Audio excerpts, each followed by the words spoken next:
الا كانت عندك 17 عام وكتضيع وقتك في التليفون، فهاد الفيديو خاصك تشوفو قبل ما يفوت. السلام، انا سميتي الحسين. في هاد القناه غنشارك معكم فيديوهات تطوير الذات بالدارجه المغربيه. اليوم غنهضر على العادات والاخطاء اللي تمنيت شي حد قالهم ليا شحال هادي.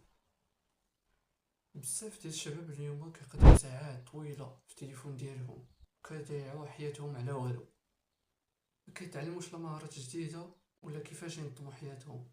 هادشي اللي كيخلي الوقت ديالهم يضيع بلا فايده.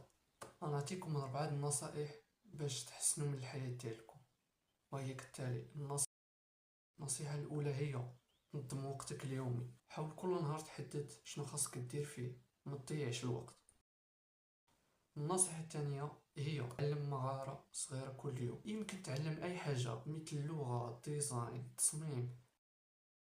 النصيحة الثالثة وهي أنه تختار الصحاب اللي كيشجعوك، أي بمعنى الناس اللي كيقربوا منك خاص يدعموك.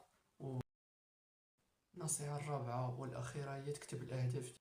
إلا كنتي كتشوف الأهداف ديالك يوميا حطها في شي ورقة، مثلا هز 5 الأهداف كتبهم وحطهم في شي ورقة وكتشوفهم يوميا، فراه تموتيفي عليهم كل صباح.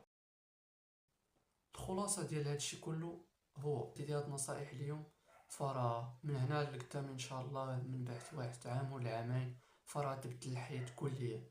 ما تنساش تشترك في القناة وتفعل جرس الانتباه باش يوصلك اي فيديو جديد. ما تنساش تقول لي في تعليق شنو النصيحة اللي عجبتك اكثر. شارك ايضا الفيديو مع اصحابك باش يستافدوا حتى هما.